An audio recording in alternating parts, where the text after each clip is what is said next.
Hello friends, welcome to perfect study. आज के इस वीडियो में हम लोग जानेंगे रिजल्ट का प्रतिशत कैसे निकाला जाता है।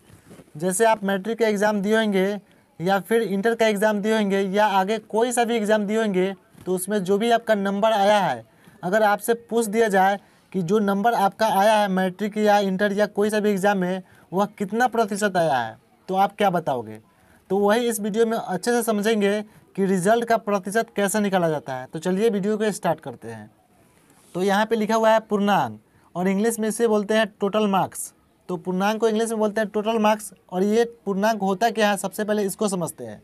तो देखिए, जितने भी आपका मैट्रिक या फिर इंटर में जितना टोटल मार्क्स का एग्ज़ाम हुआ है, उसी को हम लोग बोलते हैं पूर्णांक। जैसे बिहार बोर्ड में मैट्रिक का एग्ज़ाम 500 का होता है, तो यहाँ पर हम लोग 500 लिख दिए, उसी को हम लोग बोलते हैं पूर्णांक। फिर इसके नीचे है प्राप्तांक। तो प्राप्तांक क्या होता है समझते हैं। उसे इंग्लिश में बोलते हैं ऑब्टेन्ड मार्क्स। ठीक, तो प्राप्तांक उसे बोलते हैं जो आपका 500 का एग्ज़ाम हुआ है और जितने नंबर उसमें से आपका प्राप्त हुआ है, उसी को हम लोग क्या बोलते हैं, प्राप्तांक।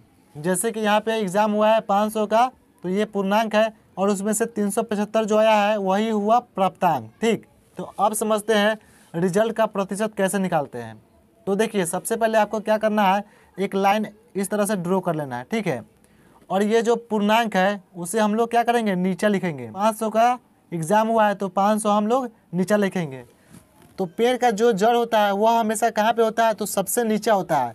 तो पूर्णांक को आप ऐसे समझ के चलिए, ये क्या है, जड़ है। तो जड़ को हमेशा कहाँ पे लिखेंगे, नीचे लिखेंगे। और जितना नंबर आप प्राप्त किए हैं उसे आप लिखेंगे ऊपर। तो कितना प्राप्त किए हैं, 375, तो इससे हम 375 ऊपर लिखेंगे। और हमें क्या निकालना है, तो प्रतिशत निकालना है। तो प्रतिशत निकालना है तो 100 से गुना कर देंगे। अब इसे सॉल्व कर लेते हैं। तो 2 जीरो से 2 जीरो यहाँ पे कट गया। अब बचा कितना, 375 बटा 5। तो 375 में हम 5 से भाग दे देते हैं, तो 5 सते 35, 2 बचेगा। अब यहाँ पे 5 5 25, तो ये कितने बार कट जाएगा, 75 बार में कट जाएगा। ठीक, तो यहाँ पे जो आया ये कितना प्रतिशत आया, तो 75% आया। तो यहाँ पे क्या किए हैं, ये जो जड़ है यानी पूर्णांक है उसे सबसे नीचे लिखे हैं, और जितना नंबर आया है यानी प्राप्त हुआ है उसे ऊपर लिखेंगे, और प्रतिशत निकालना है तो 100 से गुना कर देंगे। तो 375 नंबर का कितना प्रतिशत आया, तो 75%।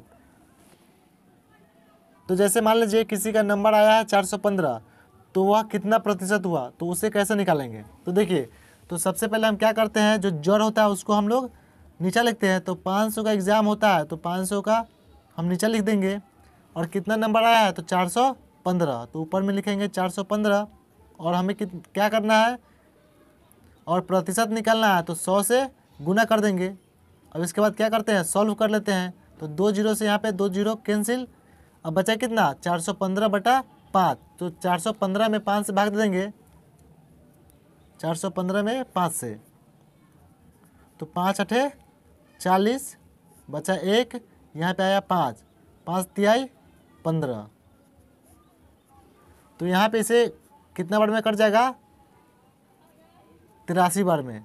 तो 415 नंबर का प्रतिशत कितना आएगा, तो 83% आएगा। ठीक है, तो यही आपका आंसर आया।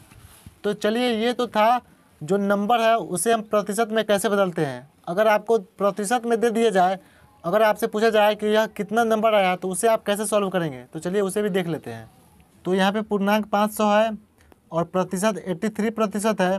अब हमें निकालना है प्राप्तांक, यानी कितना नंबर है, 83। ठीक है, तो इसे कैसे निकालते हैं, तो ऊपर में हम लोग क्या करेंगे, अब ऊपर में लिखेंगे 500। ठीक है, और गुना करेंगे जितना प्रतिशत है प्रतिशत से। तो जो पूर्णांक है उसे ऊपर लिखेंगे, और जितना प्रतिशत है उसको हम लोग क्या करेंगे, ऊपर लिखेंगे, गुना कर देंगे। और यहाँ पे प्रतिशत लगा हुआ है तो इसको प्रतिशत को हटाकर नीचे लिख देंगे 100। प्रतिशत का मतलब होता है 100। ठीक है, प्रतिशत मीन्स 100। तो यहाँ पे क्या करेंगे, यहाँ पे 2 जीरो से 2 जीरो कट कर लेंगे। अब इसे हम गुना कर लेते हैं, 5 तिहाई 15, हासिल 1, 5 अठे 40, 1 41। तो देखिए यहाँ पे 83% का कितना नंबर आया, 415 नंबर। तो इस तरह से आपको प्रतिशत में निकालना हो तो प्रतिशत में निकाल सकते हैं, या नंबर में निकालना हो तो नंबर में निकाल सकते हैं। आई होप ये वीडियो आपको अच्छे से समझ में आ गया होगा। तो इस वीडियो को एक लाइक कीजिएगा और चैनल को ज़रूर से सब्सक्राइब कीजिएगा। Thank you.